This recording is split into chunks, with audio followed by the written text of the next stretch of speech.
नमस्कार दोस्तों, स्वागत है आपका मेरे YouTube चैनल पर। और आज हम पढ़ेंगे राजस्थान के इतिहास में मेवाड़ राज्य का इतिहास। किसका इतिहास? मेवाड़ राज्य का इतिहास। और मेवाड़ देखते हैं, मेवाड़ राज्य का इतिहास। मेवाड़ का गुहिल वंश। कौन सा वंश? गुहिल वंश। मेवाड़ रियासत राजस्थान की सबसे प्राचीन रियासत है। क्या है? सबसे प्राचीन रियासत। मेवाड़ को मेदपाट, प्रागवाट, शिवी जनपद आदि उपनाम से जाना जाता है। किन नाम से जाना जाता है? मेदपाट, प्रागवाट, शिवी जनपद आदि नामों से जाना जाता है। मेवाड़ का गुहिल वंश राजघराना एकलिंग जी नाथ का उपासक था। किसका उपासक था? एकलिंगनाथ जी का। इसी कारण मेवाड़ के शासक एकलिंगनाथ जी को स्वयं के राजा इष्ट तथा स्वयं को एकलिंगनाथ जी का दीवान मानते हैं। क्या मानते हैं? दीवान। तो मेवाड़ के वास्तविक राजा कौन हुए? एकलिंगनाथ जी। आगे देखते हैं। गुहिल वंश की कुलदेवी बाण माता है। कौन है कुलदेवी? बाण माता। मेवाड़ रियासत के सामंत उमराव कहलाते हैं। क्या कहलाते हैं? उमराव। क्यों सुना जाए कि उमराव किसे कहा जाता है? तो मेवाड़ रियासत के सामंतों को उमराव कहा जाता है। मेवाड़ के महाराणा राजधानी छोड़ने से पहले एकलिंग जी से आज्ञा लेते हैं। क्या लेते हैं? आज्ञा लेते हैं। और उससे आज्ञा लेने को क्या कहा जाता है? आस का लेना। क्या कहते हैं? आस का लेना। ठीक है।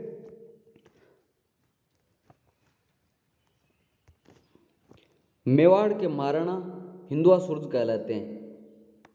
हिंदुआ सूरज किसे कहा जाता है? मेवाड़ के महाराणाओं को, क्योंकि वो स्वयं को सूर्यवंशी मानते हैं। अर्थात मेवाड़ के शासक क्या है? सूर्यवंशी है।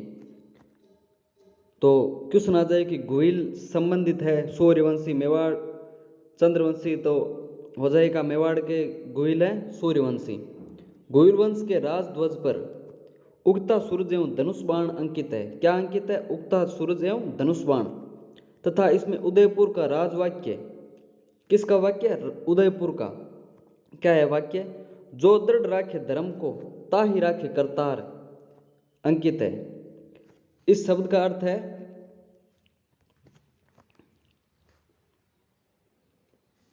अर्थ है जो धर्म की रक्षा के करता है वही तलवार या करतार धारण करता है। यह शब्द उनके स्वतंत्रता, प्रियता एवं धर्म पर दृढ़ रखने के संकेत देते हैं। ठीक है। मेवाड़ में 1877 में महाराणा के कोर्ट का नाम बदलकर इजलास खास कर दिया गया। क्या कर दिया गया? इजलास खास। तो हमें ये याद रखना है। मेवाड़ राज्य रियासत के विभिन्न शासकों का कालक्रम निम्न है। तो हम एक एक करके सभी का अध्ययन करेंगे, तो आपको भी ध्यान में रखना है। तो सबसे पहले आते हैं गुहिलादित्य। किसके बारे में पढ़ेंगे हम? गुहिलादित्य। गुहिलादित्य की पिता का नाम शिलादित्य एवं माता का नाम पुष्पावती था।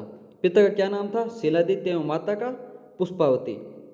गुहिलादित्य ने लगभग 566 ईस्वी में मेवाड़ में गुहिल वंश की स्थापना की थी। किसकी स्थापना की थी? मेवाड़ में गुहिल वंश की स्थापना की थी, और 566 ईस्वी के लगभग। इसीलिए गुहिलादित्य को गुहिल वंश का संस्थापक माना जाता है। गुहिल वंश का संस्थापक गुहिलादित्य। तो जो संस्थापक होता है वही मूल पुरुष, आदि पुरुष कहलाता है। तो गुहिल वंश का मूल पुरुष और आदि पुरुष भी गुहिलादित्य ही होगा। गुहिलादित्य ने नागदा को अपनी राजधानी बनाया था। किसको बनाया था? नागदा को। तो गुहिल वंश की प्रथम राजधानी नागदा हो गई। ठीक है। आगे देखते हैं। बप्पा रावल। किसके बारे में? बप्पा रावल या कालभोज। बप्पा रावल को कालभोज भी कहा जाता है। बप्पा रावल हारित ऋषि के शिष्य थे। किसके शिष्य थे? हारित ऋषि के। और इनकी गायें चराते थे। क्या करते थे? गायें चराते थे। हारित ऋषि मेवाड़ के शासकों के इष्ट देवता एकलिंगनाथ जी के मुख्य पुजारी थे। किसके मुख्य पुजारी थे? एकलिंगनाथ जी के। हारित ऋषि ने इन्हें बप्पा रावल की उपाधि दी। किसको दिए? कालभोज को बप्पा रावल की उपाधि दी है। बप्पा रावल ने हारित ऋषि से आशीर्वाद से, किसके आशीर्वाद से? हारित ऋषि के आशीर्वाद से 734 ईस्वी में चित्तौड़ के राजा मानमोरी को हराया। किसको हराया? चित्तौड़ के राजा मानमोरी को हराकर मेवाड़ में गुहिल साम्राज्य की नींव रखी थी। किस साम्राज्य की नींव रखी थी? गुहिल साम्राज्य की नींव रखी थी। अर्थात गुहिलों से पहले चित्तौड़ पर किसका अधिकार था? मानमौरी का अधिकार था। ठीक है, मानमौरी को हराने के कारण मेवाड़ में गुहिल साम्राज्य का वास्तविक संस्थापक किसे कहा जाता है? बप्पा रावल को। तो गुहिलों का वास्तविक संस्थापक हो गया बप्पा रावल। तो इस बात का हमें ध्यान में रखना है। बप्पा रावल ने मेवाड़ में सर्वप्रथम सोने के सिक्के चलाए थे। मेवाड़ में सर्वप्रथम सोने के सिक्के किसने चलवाए थे? बप्पा रावल ने। वह अपने इष्ट देव एकलिंगनाथ जी का कैलाशपुरी गांव में मंदिर बनवाया था। एकलिंगनाथ जी का मंदिर किसने बनवाया था? बप्पा रावल ने। और किस स्थान पर? कैलाशपुरी गांव में। तो याद रखना, एकलिंगनाथ जी का मंदिर है कैलाशपुरी गांव में। इस मंदिर से कुछ दूर पर नागदा में बप्पा रावल का देहांत हो गया था और बप्पा रावल की समाधि कहाँ बनी है? नागदा में। तो याद रखना, बप्पा रावल की समाधि भी नागदा में स्थित है। आगे बढ़ते हैं, देखते हैं अगला शासक।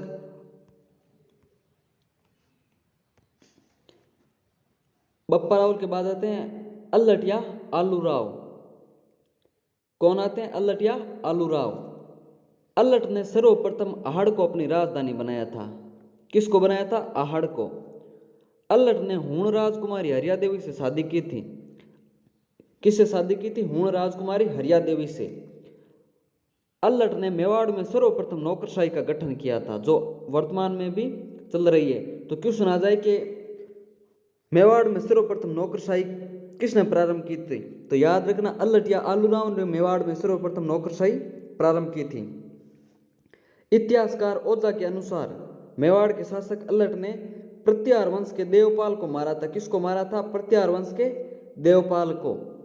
ठीक है, यहां तक समझ में आ गया। आगे बढ़ते हैं, एक एक करके हम सब शासकों को पढ़ेंगे। अल्लट के बाद आते हैं रणसिंह या करण सिंह। कौन आते हैं? रणसिंह या करण सिंह। ये नाम, दो नाम मिलते हैं, कहीं पर करण सिंह, कहीं पर रणसिंह। तो ज्यादातर रणसिंह मिलता है। रणसिंह 1158 ईस्वी में मेवाड़ का शासक बना था। कब बना था? 1158 ईस्वी में।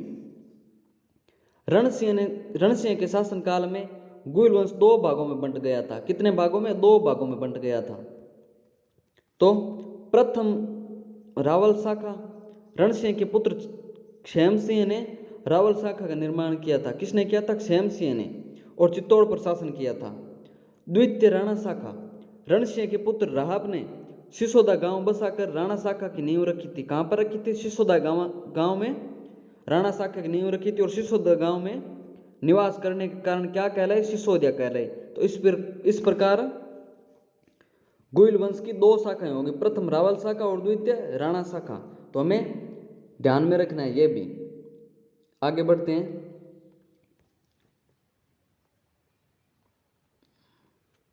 नेक्स्ट शासक आता है जैत्र सिंह। 1213 ईस्वी से 1250 ईस्वी तक। जैत्र सिंह के काल को मध्यकालीन मेवाड़ का स्वर्ण काल कहते हैं। क्या कहते हैं? मध्यकालीन मेवाड़ का स्वर्ण काल। जैत्र सिंह के काल में सबसे प्रसिद्ध युद्ध है, इसने युद्ध भी लड़े थे, और उनमें से प्रसिद्ध युद्ध है भूताला का युद्ध। कौन सा युद्ध? भूताला का युद्ध। जैत्र सिंह ने 1227 ईस्वी में राजसमंद में भूताला के युद्ध में इल्तुतमिश को पराजित किया था। किसको पराजित किया था? इल्तुतमिश को। इसकी जानकारी, अर्थात भूताला के युद्ध की जानकारी हमें जय सिंह सूरी द्वारा लिखित हमीर मद मर्दन से मिलती है। किससे मिलती है? हमीर मद मर्दन नामक ग्रंथ से मिलती है। डॉक्टर गोपीनाथ शर्मा ने यह युद्ध 1221 से 1229 ईस्वी के मध्य में बताया है। इस युद्ध में इल्तुतमिश ने नागदा को काफी नुकसान पहुंचाया था। किसको नुकसान पहुंचाया था? नागदा को। जैत्र सिंह ने इल्तुतमिश के आक्रमण से परेशान होकर अपनी राजधानी नागदा से चित्तौड़ बनाया था। किसको बनाया था? नागदा से चित्तौड़। तो क्यों सुना जाए कि चित्तौड़ को पहली बार राजधानी किसने बनाया था? तो चित्तौड़ को पहली बार राजधानी बनाया था जैत्र सिंह ने। ठीक है, जैत्र सिंह मेवाड़ का एकमात्र ऐसा शासक था जिसने दिल्ली के 6 सुल्तानों का शासन देखा था। कितने सुल्तानों का? 6 सुल्तानों का शासन देखा था एकमात्र मेवाड़ का शासक जैत्र सिंह। यह बात भी हमें ध्यान में रखनी है। जैत्र सिंह के बाद आते हैं तेज सिंह। तेज सिंह 1250 से 1237 ईस्वी तक मेवाड़ पर शासन किया था। तेज सिंह की उपाधियां, इसकी उपाधि है उमापति वार उपलब्ध था। इसकी रानी का नाम है जैतलदे था। इसकी रानी का क्या नाम था? जैतलदे। तेज सिंह के समय मेवाड़ का प्रथम चित्रित ग्रंथ, किसके समय? तेज सिंह के समय मेवाड़ का प्रथम चित्रित ग्रंथ श्रावण प्रतिक्रमण सूत्र चूर्णी। कौन सा ग्रंथ? श्रावक प्रतिक्रमण सूत्र चूर्णी, जिसके लेखक कमलचंद थे। तो क्यों सुना जाए कि मेवाड़ का प्रथम चित्रित ग्रंथ कौन सा था? याद रखना, वो था श्रावक प्रतिक्रमण सूत्र चूर्णी, और तेज सिंह के समय का था ये। तेज सिंह ने चित्तौड़ में श्याम पार्श्वनाथ मंदिर का निर्माण करवाया था। कौन से मंदिर का? श्याम पार्श्वनाथ मंदिर का निर्माण। ठीक है, आगे देखते हैं। तेज सिंह के बाद समर सिंह। कौन आते हैं? समर सिंह। समर सिंह 1273 से 1301 तक मेवाड़ पर शासन किया था। समर सिंह के शासनकाल में उनके पुत्र कुंभकर्ण ने नेपाल में गुहिल वंश की स्थापना की थी। तो क्यों सुना जाए कि नेपाल में गुहिल वंश की स्थापना किसने की थी? तो समर सिंह के पुत्र कुंभकर्ण ने, ये याद रखना। तथा दूसरे पुत्र रतन सिंह ने चित्तौड़ पर शासन किया था। चित्तौड़ पर किसने शासन किया था? रतन सिंह। तो आगे देखते हैं रतन सिंह को।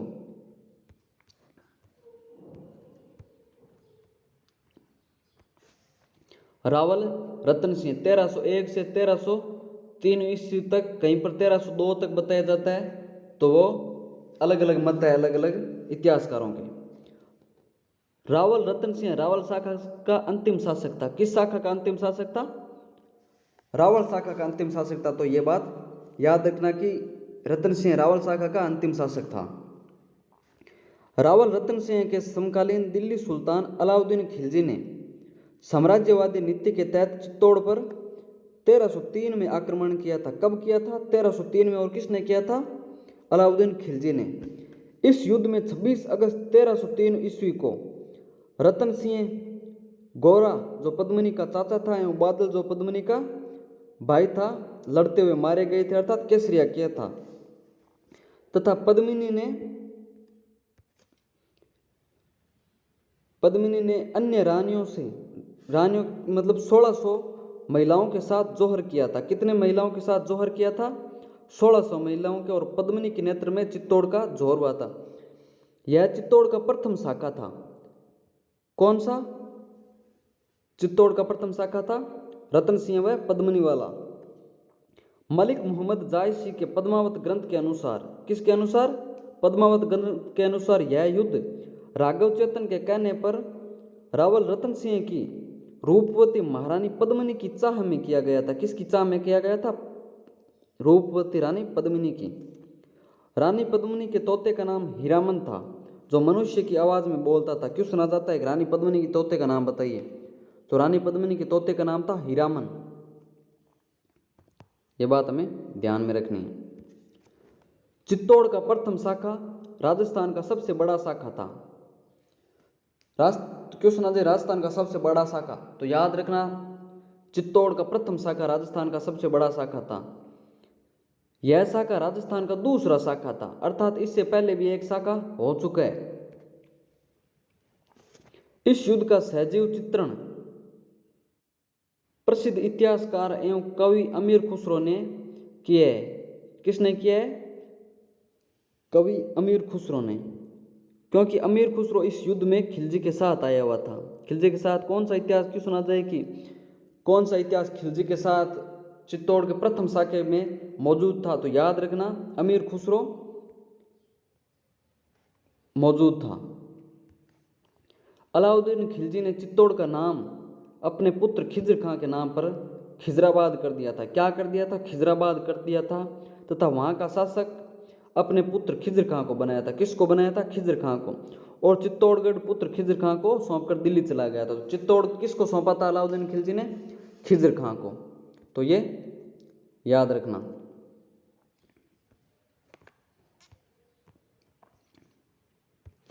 अलाउद्दीन खिलजी के बीमार हो जाने पर खिज्र खां दुर्ग की जिम्मेदारी मुचला मालदेव या मालदेव सोनगरा को सौंपकर दिल्ली चला गया था। किसको सौंपकर? मालदेव सोनगरा को। मालदेव ने दुर्ग की जिम्मेदारी अपने पुत्र जयसिंह या जैसा को सौंप दी थी। मालदेव ने भी अपना दुर्ग अपने पुत्र जयसिंह या जैसा को सौंप दिया था। अब देखते हैं, इस प्रकार रावल शाखा का अंतिम शासक रतन सिंह था और रावल शाखा का अंत किसने किया था? अलाउद्दीन खिलजी ने रावल शाखा को समाप्त कर दिया था। तो अब देखते हैं राणा शाखा। कौन सी शाखा? राणा शाखा। तो राणा शाखा में देखते हैं राणा हमीरदेव। कौन से देव? राणा हमीरदेव 1326 से 1363 ईस्वी तक। कहाँ से कहाँ तक? 1326 से 1363 ईस्वी तक। राणा हमीरदेव किसके पुत्र थे? अरि सिंह के पुत्र थे। तो राणा हमीरदेव ने मालदेव के पुत्र जैसा या जय सिंह को 1326 में हराकर मेवाड़ में सिसोदिया वंश की स्थापना की थी। तो मेवाड़ में सिसोदिया वंश की स्थापना कब की गई? 1326 ईस्वी में। और मेवाड़ में सिसोदिया वंश की स्थापना करने के कारण राणा हमीरदेव को मेवाड़ का उद्धारक, सिसोदिया साम्राज्य का संस्थापक कहते हैं। क्या कहा जाता है? मेवाड़ का उद्धारक या सिसोदिया साम्राज्य का संस्थापक। कीर्ति स्तंभ प्रशस्ति में राणा हमीरदेव को विषम घाटी पंचानन अर्थात विकट आक्रमणों में सिंह के सदृश अडिग रहने वाला वह कुंभा द्वारा निर्मित गीत गोविंद पुस्तक की टीका रसिक प्रिया में से वीर राजा की उपाधि दी गई है। तो ये दो उपाधियां ध्यान में रखना। राणा हमीरदेव के समय में चित्तौड़ पर राणा शाखा के शासन करना शुरू किया था, अर्थात राणा शाखा का प्रथम शासक हमीरदेव था जिसने चित्तौड़ पर राज किया था।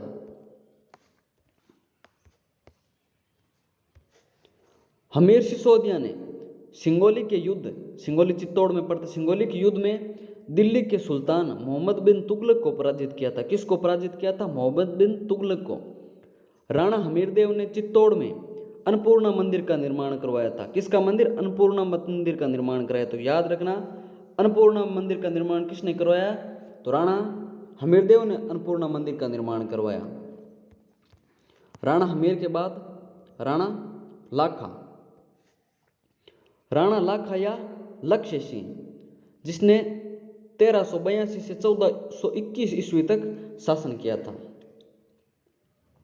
राणा लाखा की शादी वृद्धावस्था में मारवाड़ के राव चूड़ा की पुत्री, किसकी पुत्री?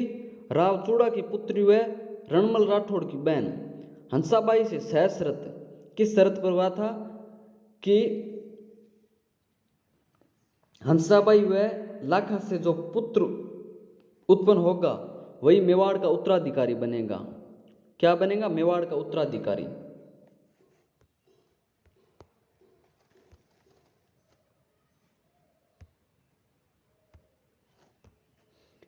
महाराणा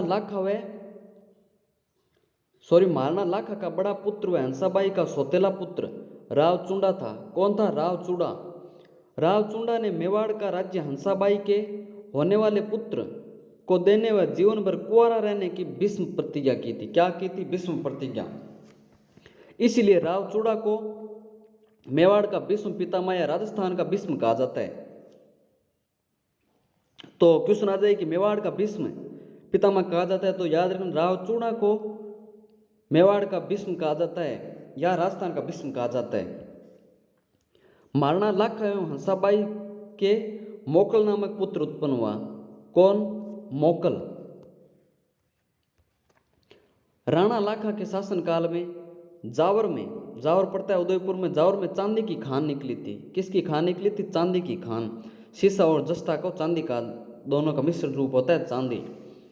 तो जावर में चांदी की खान निकली थी।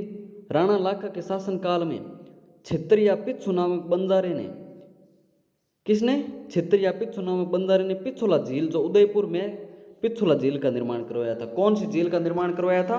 पिछोला झील का निर्माण याद रखना राणा लाखा के काल में हुआ और बंजारे ने करवाया था। ये बात याद रखना।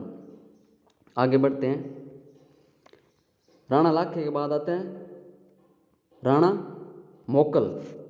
राणा मोखल 1421 से 1433 ईस्वी तक शासन किया था। कब से कब तक? 1421 से 1433। राणा मोकल की राजमाता हंसाबाई तथा इसका संरक्षक रावचूड़ा था। कौन था? रावचूड़ा। 1433 ईस्वी में अहमद खां के साथ हो रहे झिलवाड़ा युद्ध के मैदान में महपा पंवार के कहने पर चाचा व मेरा, जो दोनों राणा क्षेत्र सिंह की खातिन प्रेमिका कर्मा की अवैध संतानें थी। किसकी थी? खातिन प्रेमी की जो अवैध संतानें थी, या ठीक अवैध संतानें थी। चाचा व मेरा ने राव मोकल की हत्या कर दी थी। किसकी? राणा मोकल की हत्या किसने की थी? चाचा व मेरा ने। मोकल की रानी कमलावती ने युद्ध में अहमद शाह के समान सामना किया था। किसका सामना किया था? अहमद शाह का। और रानी सौभाग्यवती कुंभा, मोकल का पुत्र सौभाग्यवती, जो कुंभा को लेकर चित्तौड़ चली गई थी। किसको लेकर? मोकल के पुत्र कुंभा को। महाराणा मोकल ने समिदेश्वर मंदिर का जीर्णोद्धार करवाया था। किसका मंदिर? समिदेश्वर मंदिर का जीर्णोद्धार करवाया था तथा द्वारिकानाथ मंदिर का निर्माण करवाया था।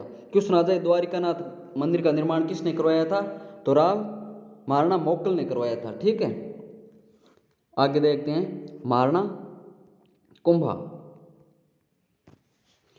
महाराणा कुंभा मेवाड़ के एक बहुत प्रतापी राजा हुए हैं। महाराणा कुंभा 1433 से 1468 ईस्वी तक मेवाड़ पर राज किया। महाराणा कुंभा राणा मोकल व रानी सौभाग्य देवी का पुत्र था। किसका पुत्र था? मोकल व सौभाग्य देवी का। महाराणा कुंभा का जन्म 1423 ईस्वी में। कब? 1423 ईस्वी में कुंभलगढ़ दुर्ग के कटारगढ़ में हुआ था। कहाँ हुआ था? कुंभलगढ़ दुर्ग के कटारगढ़ में। महाराणा कुंभा के उपनाम। महाराणा कुंभा को हिंदू सुल्तान अर्थात मुस्लिम शासकों को पराजित करने के कारण यह उपाधि दी गई थी। अभिनव भट्टाचार्य संगीत ज्ञान के लिए यह उपाधि दी गई थी। हालगुरु गिरि दुर्गों का निर्माण करने के कारण। राणो रासो विद्वानों का आश्रय होने के कारण राणो रासो उपाधि दी गई थी। राजगुरु महान विद्वान होने के कारण राजगुरु उपाधि दी गई कुंभा को। राणे राय, दान गुरु, अश्वपति, नरपति, शैलगुरु, हालगुरु, दान गुरु आदि उपनामों से कुंभा को जाना जाता है। महाराणा कुंभा के संगीत गुरु को थे सारंग व्यास। क्यों सुना जाए? महाराणा कुंभा के संगीत गुरु, तो याद रखना सारंग व्यास महाराणा कुंभा के संगीत गुरु थे। महाराणा कुंभा के दरबारी कवि में तिलभट्ट, नाथा, मुनि, सुंदरसूरी आदि विद्वान थे। क्या थे? महाराणा कुंभा के दरबार में तिलभट्ट, नाथा, मुनि, सुंदरसूरी आदि महान विद्वान थे। मेवाड़ के राणा कुंभा ने संगीत पर ग्रंथ लिखे हैं। किस पर लिखे हैं? संगीत पर। जैसे रसिक प्रिया, संगीत मीमांसा, संगीतराज। संगीतराज के 5 भागों में विभक्त है। सूड़ प्रबंध आदि कुंभा के प्रमुख ग्रंथ हैं। प्रसिद्ध संगीतज्ञ रमाबाई कुंभा की पुत्री थी। किसकी पुत्री थी? रमाबाई महाराणा कुंभा की, जिसे वागीश्वरी के नाम से जाना जाता है। अर्थात क्यों सुना जाए वागीश्वरी कहा जाता है? तो कुंभा की पुत्री रमाबाई को वागीश्वरी कहा जाता है। कुंभा ने अपने पिता की हत्या का बदला लेना कुंभा ने अपने पिता की हत्या का बदला चाचा व मेरा को मार कर लिया था। अर्थात चाचा व मेरा को मारकर कुंभा ने अपने पिता मोकल की हत्या का बदला लिया था।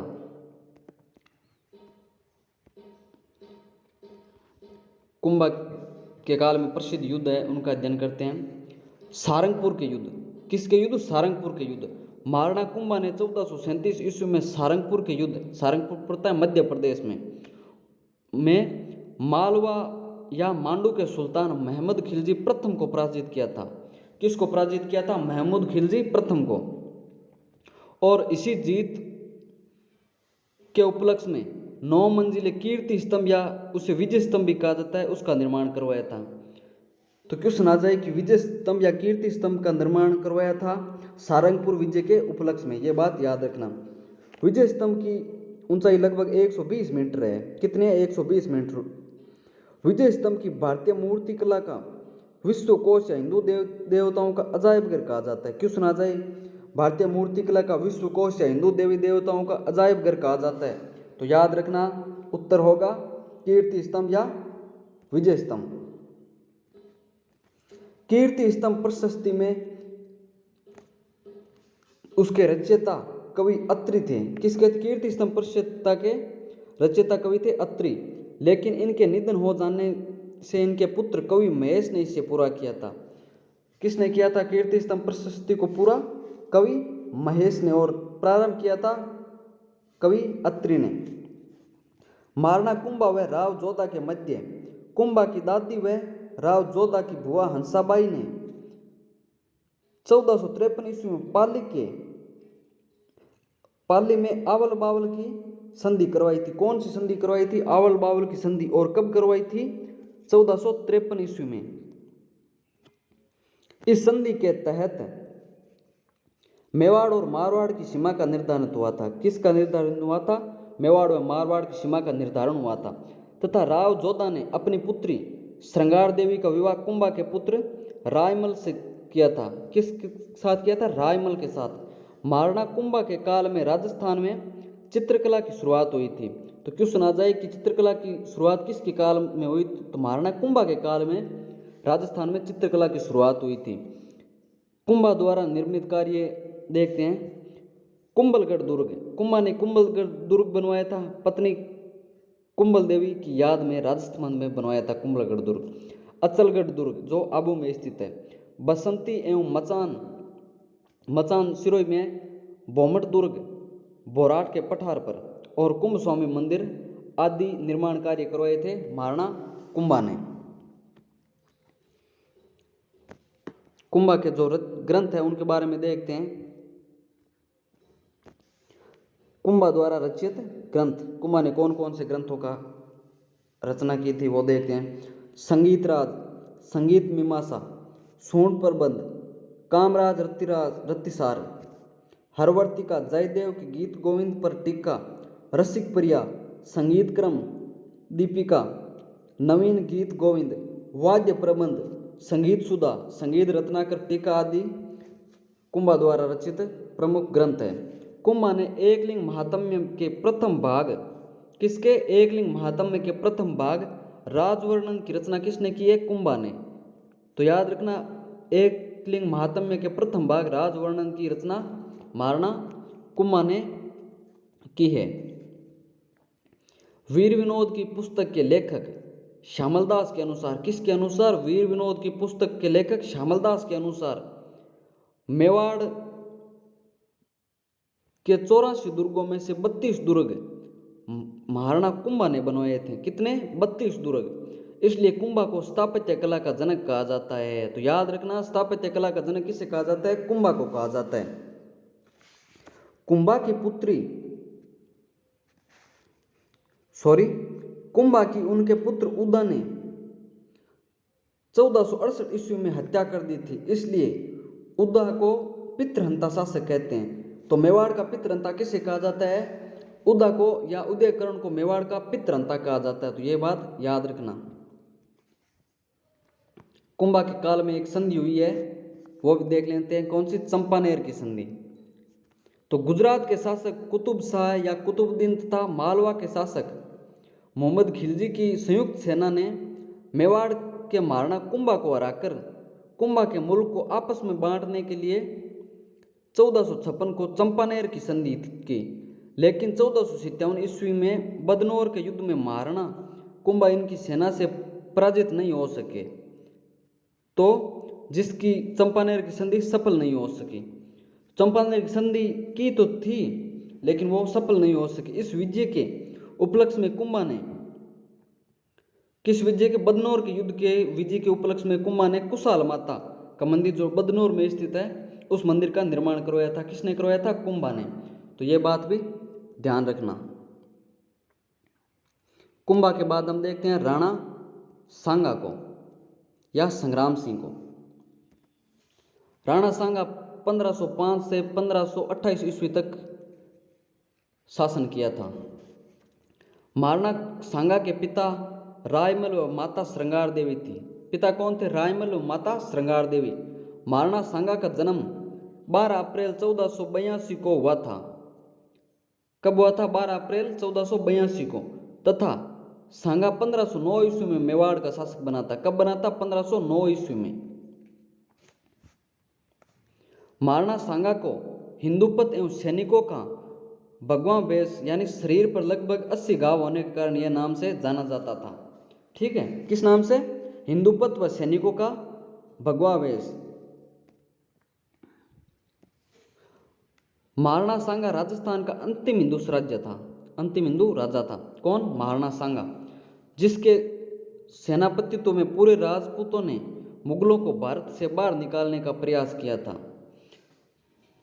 अर्थात सांगा ने राजस्थान के सभी राजपूतों को एक छत्र बुलाया था। खातौली का युद्ध।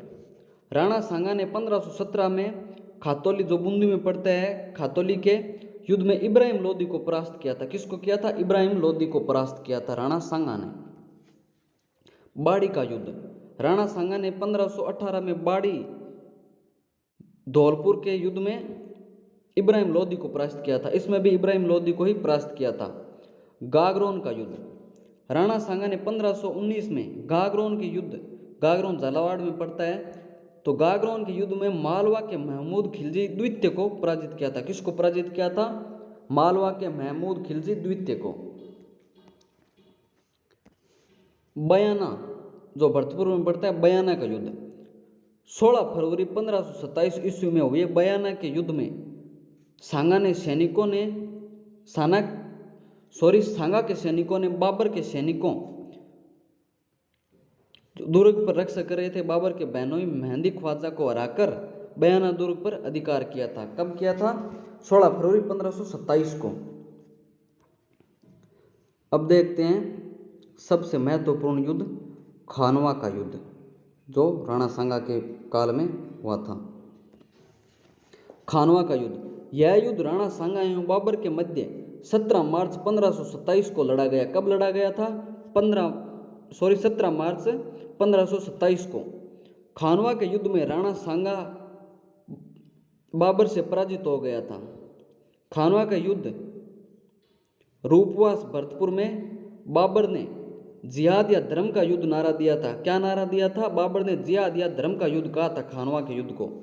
इस युद्ध में सांगा ने पाती पेरवन प्रथा का प्रयोग किया था। किस प्रथा का? पाती पेरवन प्रथा का, जिसके तहत राजस्थान के 7 राजा, 9 राव तथा 104 सामंत शामिल हुए थे। बाबर ने इस युद्ध में तुगलकनामा युद्ध पद्धति का प्रयोग किया था। किस पद्धति का? तुगलकनामा युद्ध पद्धति का, जिसमें उसकी सेना के पास तोपें एवं बंदूकें थी। युद्ध में सांगा के सिर पर एक तीर लगा, जिससे सांगा घायल हो गए थे। किससे तीर लगने के कारण सांगा घायल हो गए थे? उन्होंने अपना राजचिन्ह एवं हाथी सादड़ी के झाला अज्जा को दिया था। किसे दिया था? सादड़ी के झाला अज्जा को अपना राजचिन्ह सौंप दिया था एवं युद्ध का मैदान छोड़कर बसवा गांव पहुंचे थे। कहाँ पहुंचे थे? बसवा गांव। और बसवा गांव कहाँ पड़ता है? दौसा में। बसवा में सांगा का चबूतरा बना हुआ है। तो याद रखना क्वेश्चन आ जाए कि सांगा का चबूतरा स्थित है, तो बसवा गांव में सांगा का चबूतरा बना हुआ है। सांगा को कालपी, जो मध्य प्रदेश में पड़ता है, कालपी नामक स्थान पर साथियों ने जहर देकर 30 फरवरी 1528 को मारा था। कब मारा था? वो भी जहर देकर 30 फरवरी 1528 को। महाराणा सांगा का दाह संस्कार मांडलगढ़ में किया गया था, जहां पर इनकी छतरी बनी हुई है। कहां पर किया गया था दाह संस्कार? मांडलगढ़, और मांडलगढ़ में ही राणा सांगा की छतरी बनी हुई है। महाराणा सांगा ने इब्राहिम लोदी के भाई महमूद लोदी व हसन खां मेवाती को अफगानों को शरण दी थी। किसको दी थी? महमूद लोदी व हसन खां मेवाती को। यह बात भी याद रखना। मेवाड़ के महाराणा सांगा ने प्रतिज्ञा की थी। क्या प्रतिज्ञा की थी? जब तक वह अपने शत्रु को पराजित नहीं कर लेगा, तब तक चित्तौड़ के फाटक में प्रवेश नहीं करेगा, अर्थात चित्तौड़ में प्रवेश नहीं करेगा।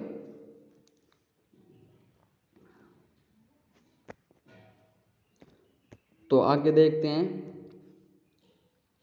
राणा सांगा के बाद विक्रमादित्य।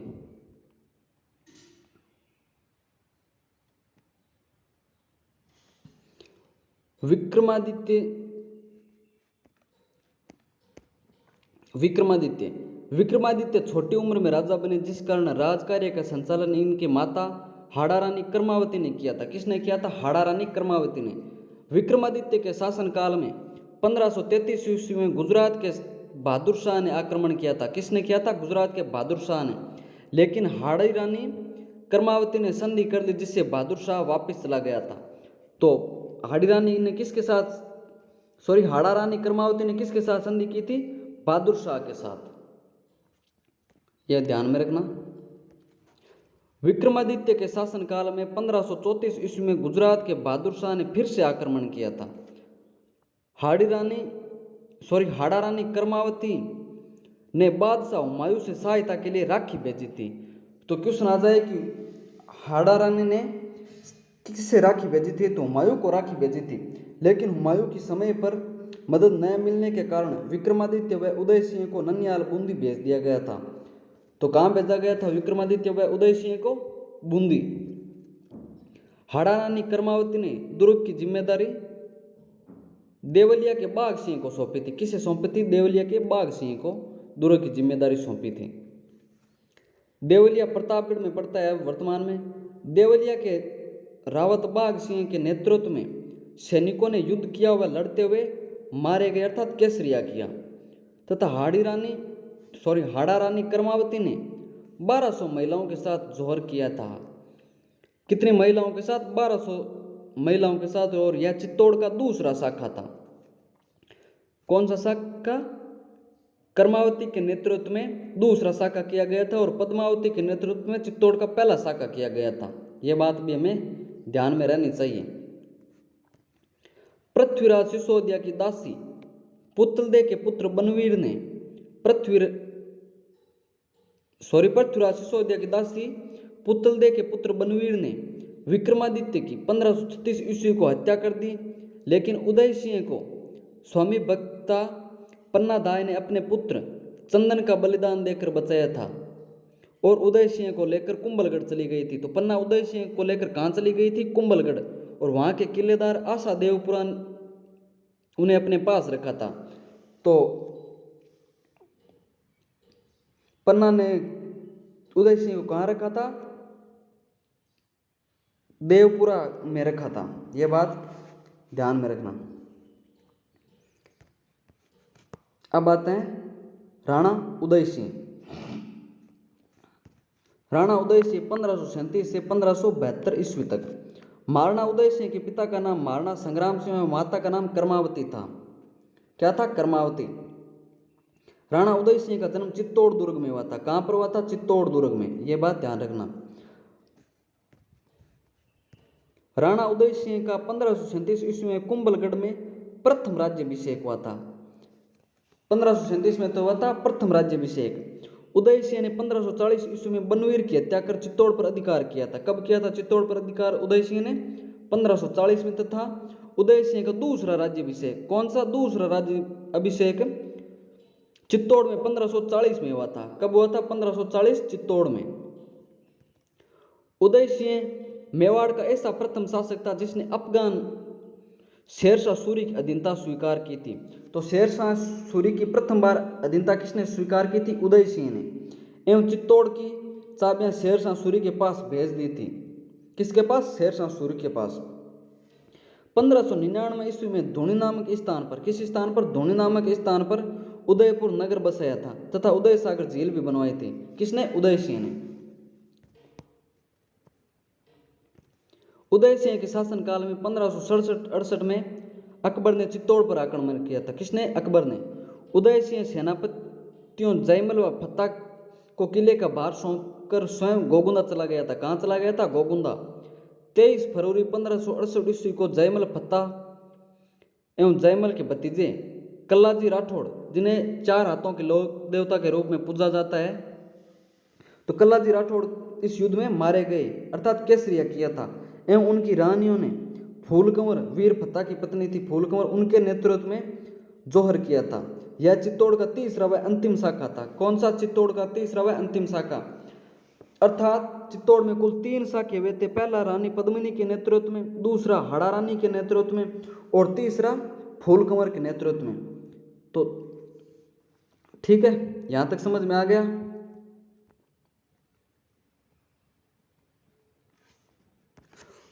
उदय सिंह का 28 फरवरी 1572 को होली के दिन गोगुंदा में देहांत हो गया था। कब? होली के दिन। और किस स्थान पर? गोगुंदा में।